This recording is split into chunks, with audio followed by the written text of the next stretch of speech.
Portions of the following program are transcribed.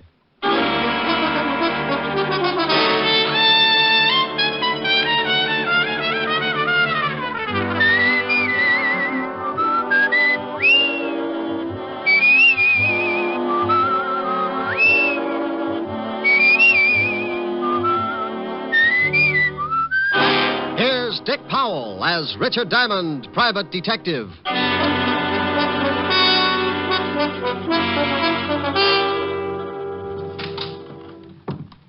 Is this the Diamond Detective Agency? Well, what does the sign on the door say? Diamond Detective Agency. And take a guess.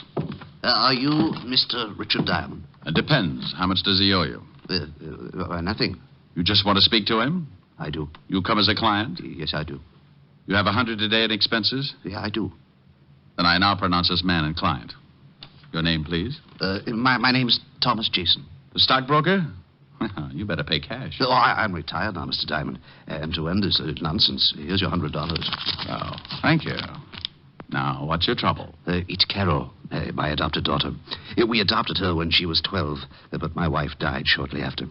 Frankly, Carol has been trouble ever since. And now? Now, I'm afraid it is no longer a matter of delinquency. Well, there have been several incidents that make me suspect that she's trying to do away with me. Oh, sweet girl. What's her reason? My money. In my will, she is my only heir. Why not change the will? I said I suspected her, but I'm not certain, Mr. Diamond. And you understand, it would be terrible to disinherit her if I am wrong about my suspicions. I simply must be sure before I change my will. She have any idea of your suspicion? Yes. This morning I did speak to her. Mentioned the possibility of cutting her from my will. She flew into a rage, made several terrible threats. Oh, what do you want me to do? Well, sir, I want you to... Oh, excuse me. Diamond Detective Agency, we have the only corpse with the lie-down design. Oh, Rick. Why don't you answer the phone right? Okay, Helen, baby.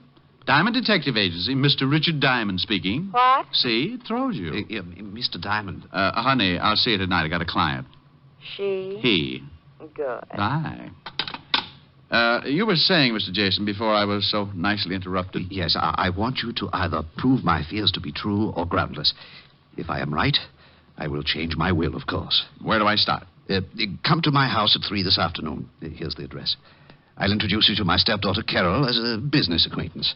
After you've met and talked with her, I'll give you what details I have about her threats and actions. Okay, Mr. Jason, I'll be at your place at 3 this afternoon. Good day, Mr. Diamond.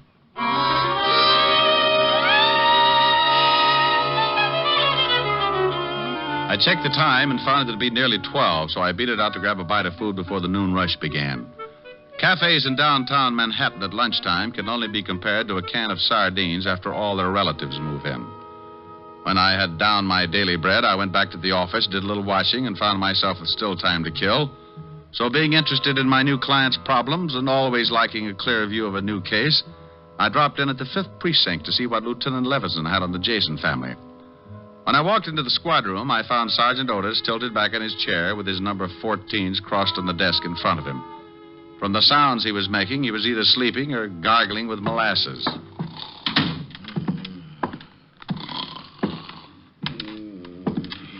Sergeant Otis. Oh, boy. Sergeant Otis. Calm down. Otis, wake up. Oh, it's you, Chalmers. Patrol Leader Diamond with his stout-hearted brownies who were shocked by your dreams. Shame on you.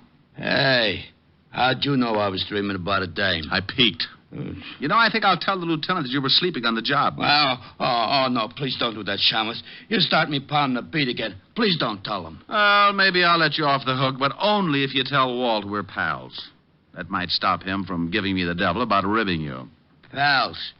You mean friends? Buddies. Oh, no, I couldn't stand it. Hello, Walt. Okay, so where's the body? Nobody. You lost one? Now, you stop that. Well, get you. All mad because I can't find a body for you. Oh, please, Rick. What do you want? I just wanted any dope you might have on the Thomas Jason family. Jason? Yeah, the broker. Oh, nothing on him, but plenty on his stepdaughter, Carol. Like what? Oh, she's a regular. Usually D&D, drunk driving, disturbing the peace. You want to see the file? Yeah, might be worth a look. have my pal, Otis, bring it in. Sure, up. You what? My pal. What did you know? Otis and I are friends. Is that why he tries to hide under the desk every time he sees you coming? Call him in. See for yourself. You think I won't? Otis, get the file on Carol Jason. Bring it in here. Yeah, Lieutenant.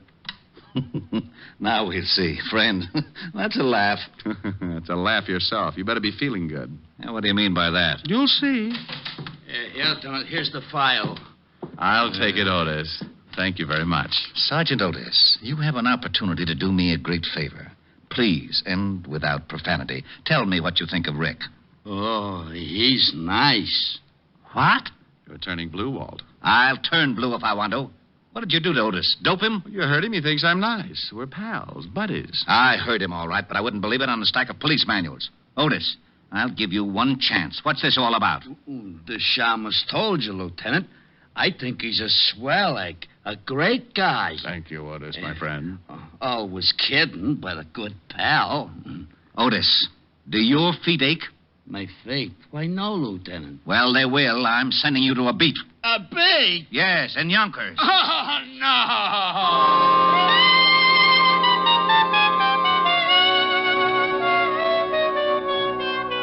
I went through the file on Carol Jason and found out Walt hadn't been kidding. She'd been picked up for everything from kicking dogs to slugging her boyfriend with a champagne bottle. Real nice girl. I left Walt trying to third-degree the truth out of Otis and headed for what I hoped would be a nice, easy case. In a few minutes, I was in front of my client, Jason's house on East 66th Street. It turned out to be a modest little shack of some 30 rooms with a brownstone cover. I was ushered in to wait in the library for Thomas Jason, but I got a surprise. Mr. Diamond? Well, now, I'll bet you're Carol. Your stepfather's told me so much about you.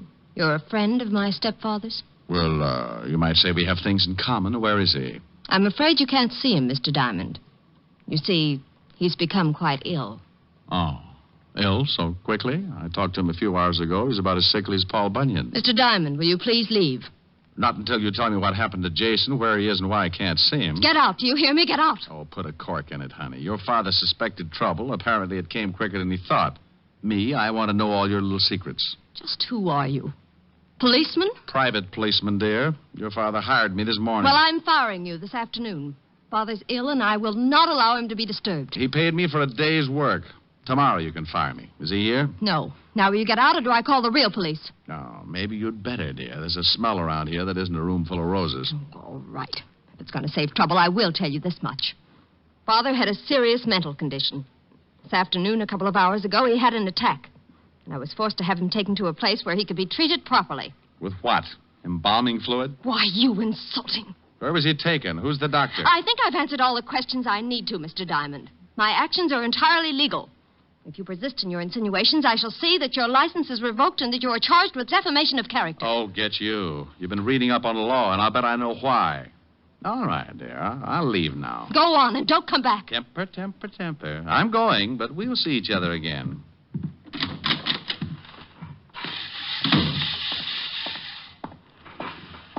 Hello, Pop. Got a minute? I reckon so, mister. What's on your mind? Oh, questions. Like how long you been out here mowing the lawn? Most of the day. Why? Did you, see Mr. Jason leave? Oh, sure. Left in an ambulance, he did. He was wearing a funny white coat with the arms tied in back.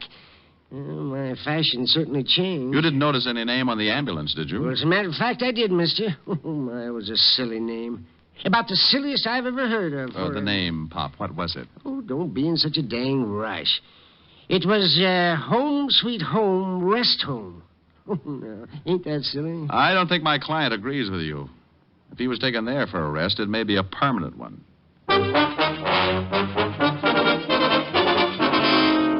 Next stop, a drugstore with a phone book. Said book gave me the address, and I was soon in Baychester, looking at something pretty swank in the way of nut houses. Home Sweet Home was 2 acres of lawn, trees, and a square white blockhouse, and all surrounded by 15 feet of spiked steel fencing. By this time, the setup was really beginning to smell, and I decided that maybe a shamus might not be welcome. So, for a moment, I stood by the big gate debating how I could get in. The answer was fairly simple. I rang the bell. It caused a huge character wearing a white jacket and with arms like hairy telephone poles to appear. Yeah? What can I do for you, mister? Let me in. Why? This is a rest home, isn't it? Yeah. Well, I want to rest. Oh, funny. Beat it. I want to speak to the doctor, King Kong. Is he in? Maybe, maybe not. Who wants him? I do. Who are you? Let's just say I'm a patient. You going to keep me out here dying of schizophrenia? Dr. Thorne is busy now. Come back later. Look, in 1 minute I start throwing fits. Think how that'll ruin your trade. Yeah, the doc wouldn't like that. Maybe you had better come in. Now, that's right neighborly of you, friend.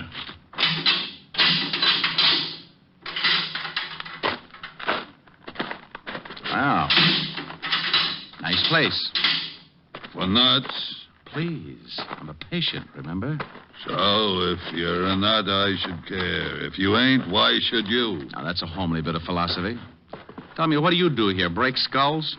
I don't think I like you. And I'm a nurse. What a shock this will be to Dr. Kildare. I don't know him. Now, you wouldn't. His nurses are pretty. If he had to have you as a nurse, he'd quit medicine and take up playing the glockenspiel. Sally, you're nuts. Wait here. I get the doctor. Yes, nurse. Dr. Thorne, you got a patient, I think. All right, Brazo. I am Dr. Thorne, sir. What can I do for you? He's nuts, Doc. Be quiet, Brazo. Oh, he's right, Doc. I'm nuttier than a squirrel's hideout. Well, I'm afraid I can be of no assistance, Mr. Promise you won't tell? Yes, I promise. I am Sherlock Holmes. What? H-O-L. I can spell. I'm afraid you've come to the wrong place, Mr. Holmes. This is a private sanitarium, and certain procedures must be followed. I have money, I can pay, and I want to stay here. But, Mr. Holmes, you must be examined by a doctor and committed by a relative. You're a doctor. Examine me. But your relative, you can't commit yourself. Why not? I demand my rights. Oh, this is preposterous. This is not a hotel. You can't just come in and register. Tell me, who's your doctor? Where is your home? Well, look. Tell you what. You let me stay here for the day, and I'll tell you who my doctor is. And if you don't let me stay, I'll tell everyone what a bad place you have. You said something about having money. Just how much money? I've got a mattress full. Can I stay? Perhaps it can be arranged. Though, of course, I must examine you. Of course. And there will be a certain fee, you understand? I'm beginning to. Tell me, Mr. H-O-L... Stop! You certainly are most annoying. Tell me, why do you want to stay here anyway? Well, I've got to stop the plot. The plot? You know about that? Sure. You planned to rub out Fearless Fosdick, but I'm not going to let you. Oh, I see. Tell me, do you have any dreams? Well, of course. I have dreams about eating ice cream cones, and oh, what a mess they are. What's so messy about eating an ice cream cone? My mouth is always filled with BBs. BBs? For my air rifle, stupid. How else could I stand off the Indians? Well, what Indians? Well, the Indians who want to steal my ice cream cones. Now, why would Indians want your ice cream cones? Oh, they're mad about pistachio. You are crazy, aren't you? Brazo, take Mr. H-O-L. Oh, never mind. Take him to observation room B, Brazo. I don't have time for the examination now. Wait, can't I be with the other patients? I get lonely. Later. Come on, Sherlock. This way.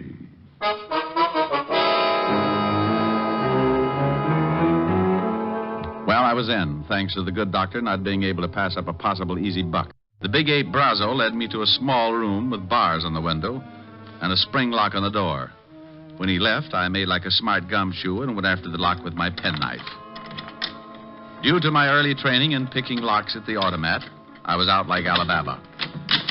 I found myself in a long hall with 7 rooms, 3 on each side and 1 at the end. I knocked on every door. Nothing. Not even Bogart. The last one had to be Jason. Are you in there, Mr. Jason? Diamond. Oh, I am glad to hear your voice. Please, get me out of here. Just take it easy. I don't have a key, and this door has a padlock on it. But you must get me out. Sure, but give me time. First, tell me what's the score. Why did they lock you up? Carol had it planned.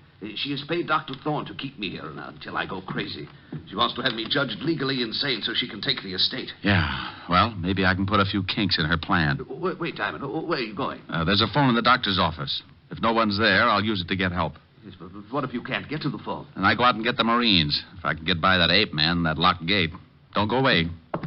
Oh, there you are, Sherlock. Oh, don't pick on me. I was only 3.5 years old. I'm upset with you, Sherlock. You oughtn't to be running around the halls like this. A guy's got to have his constitutional, Brazo. Yeah, well, you're through with yours. The doc wants to examine you now. I've changed my mind. I don't think I'd like it I said here. the doc wants you. What the doc wants, he gets. Well, bully for him, but this is one time you won't. I'm leaving. I don't want to break your arm, Sherlock. No? So you don't leave until the doc says so. Well, I'm sorry to disappoint him, but certain things are necessary, like this. Oh. Now, you shouldn't act like that. I might get mad. Oh, my knuckles. What is your jaw made of? Concrete? Come on, Sherlock. Or do you want to try again? No, thanks. One busted hand is enough. And don't try to run. The gate's locked. And if I have to catch you, I'll fix your legs so you can't run again. Oh, friendly little butcher, aren't you? Right in here, Sherlock. The doc is waiting. Here he is, Doc. Good. You can go back to the office, Brazo. I won't need you. Well, you seem to be well trained as a detective, Mr. Holmes. Do you always pick locks so easily? I do better with my erector set.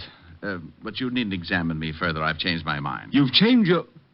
This is odd. First you demand in, now you want out. I just remembered I forgot to pick up my station wagon. But the Indians, you want me to help you keep them from stealing your ice cream cones, don't you? They already got them, and all my money, too. They're both gone. Your money? And you don't have any money? Not a bolivar. Now, may I go, Doctor? You're going to stay right here, Mr. Holmes. There's something peculiar about the way you've recovered from your illusions. Doc, Miss Jason to see you. She's in your office. Very well, Brazo. Stay here and guard this man, whoever he is. Holmes, H-O... Will you shut up? And make sure he stays put this time, Brazo. I have some questions I want to ask him. He won't go no place, Doc. You go ahead to the office.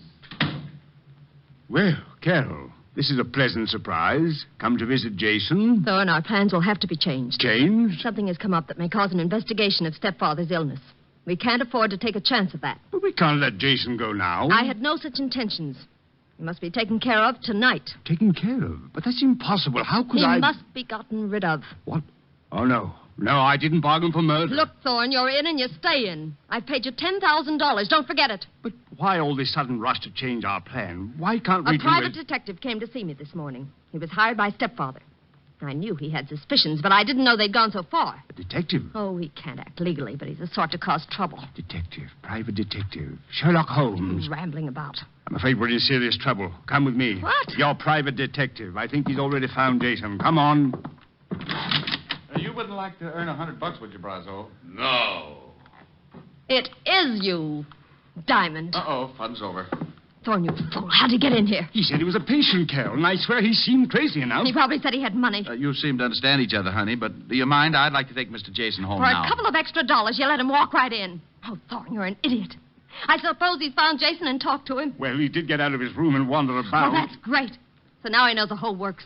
Too bad, baby. Your plan is kaput. Not quite, Diamond. You've just talked yourself into real trouble. This gun says for you not to get any bright ideas. My IQ just dropped 30 points. Shut him up, Brazo. Sure. Hey, now, wait a minute. Oh! Now stay with him while Thorne and I make arrangements. We won't be long. Did I get the... Yes, Brazo, when we're ready. Come on, Thorne. I want to talk to stepfather.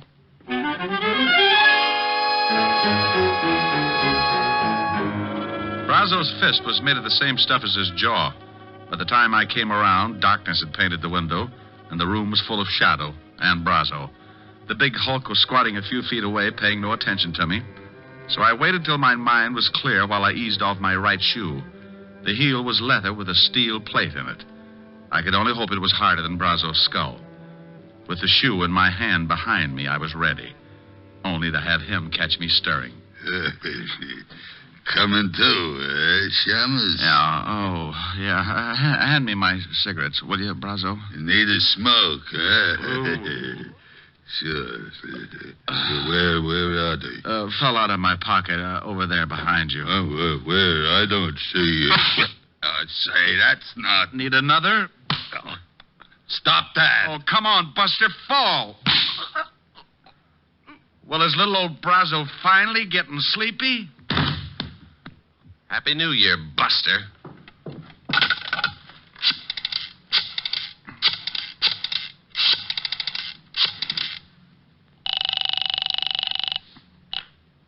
Levinson, homicide. Walt, Rick, if you don't want me to be a customer of yours, get out to the Home Sweet Home Rest Home fast. What? Hey, what kind of a gag is this now? It's no gag, believe me. My client and I are the Blue Plate Specials, and dinner is about to be served. The home sweet... Oh, it still sounds like a gag. Who'd call anything that? Now, don't argue, Walt. It's no joke. Okay, Rick, what's the address? 1820 Allerton Avenue, Baychester. And bring a blowtorch to cut an iron gate. You may have to. All right, I'll be there in 30 minutes. Quicker if you can. Stand right there, Diamond, or I'll use this gun. Good afternoon. I represent the Sleep Looks like Tight I came just in time. Only now that you've fixed Brazo, you'll have to dig your own grave. Dig my own grave? Oh, honey, is this trip really necessary? Keep moving, or I'll kill you right here. I move.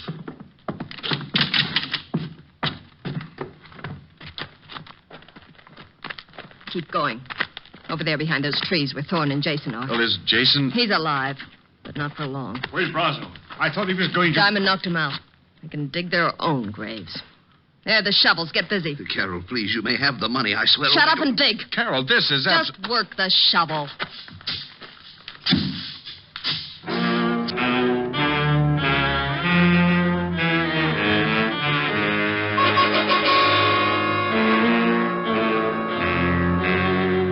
Can you imagine Richard Diamond, private detective, letting a sawed-off female make him dig his own grave? You can't? Well, she did. And for a good half hour. I stalled as long as I could to give Walt Levinson a chance to get there.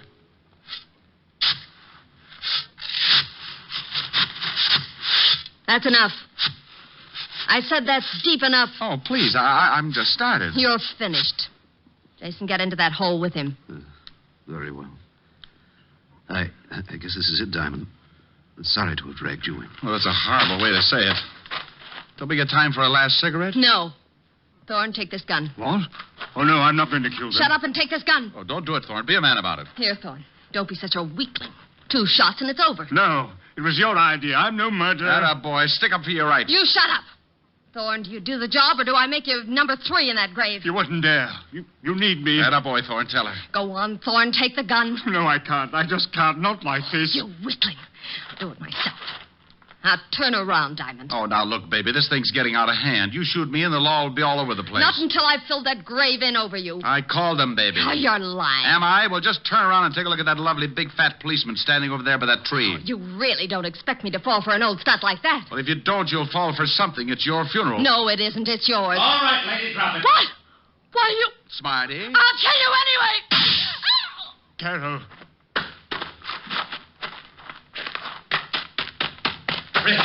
Rick, what the devil's going on here? What are you doing down there? I'm looking at the girl. I think you shot her pretty bad. Who are these 2 guys? The guy with the castanet knees is Doc Thorne. Better put the cuffs on him as an accessory. But you can't do this. I was the one that refused to shoot you. Oh, stop licking my hand. You can tell it to the precinct judge. Otis, snap the cuffs on them and take them out the car. Sure. Come on, you. Now, what about this other guy? The girl's stepfather. How do you feel, Mr. Jason? Sick, Mr. Diamond. How about the girl, Rick? Shall I call the ambulance? I don't know. Carol. Well, Rick? Take your time, Walt. She's not with us.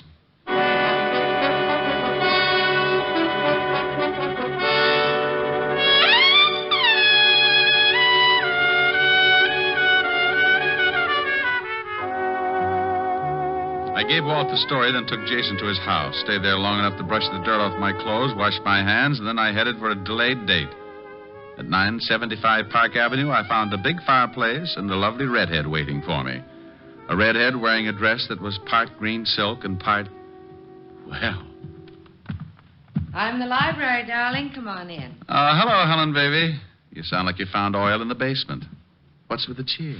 Me? Isn't it always? I like you. I like the way you say that. Looking up at me with those big green eyes. They're not green. They're hazel. Oh, are they? Let me look closer. Not until you sing for me. Sing? Oh, honey, I'm tired. I want to rest. No, you don't. No, over to the piano. No, Rick, not here. But, Helen, all I wanted to do was... I know, Rick. Oh, you've been using that Ouija board again. I don't want to sing. Now look in my eyes. Close range? Contact. I'll sing. That's better. Like, you must have been a beautiful baby. Oh, love it. You must have been a beautiful baby. You must have been a wonderful child. When you were only starting to go to kindergarten, I bet you drove the little boys wild. And when it came to winning blue ribbons, you must have shown the other kids how. I can see the judge's eyes as they handed you the prize. I bet you made the cutest bow. Oh, you must have been a beautiful baby. 'Cause, baby, look at you now. Like that? That was wonderful, Rick. Come here. About time. Oh, Rick. Do you think you can do that and sing, too? Honey, when you look at me like that, I could kiss you, sing, and knit a whole sweater at the same time. Rick, could you? Want to try? The sweater will take years. I'll buy that. Come here, we'll start with the neck. Rick. You know something? What? I may even knit you a whole suit.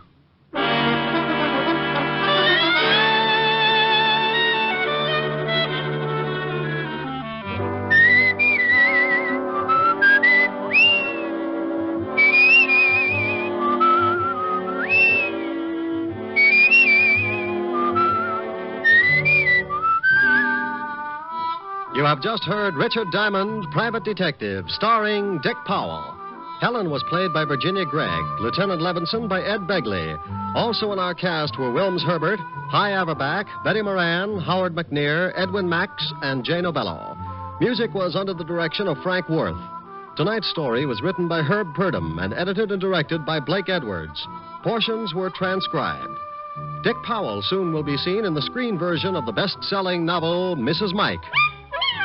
Now, this is Eddie King inviting you to be with us again at the same time next week when we will again bring you Dick Powell as Richard Diamond, Private Detective.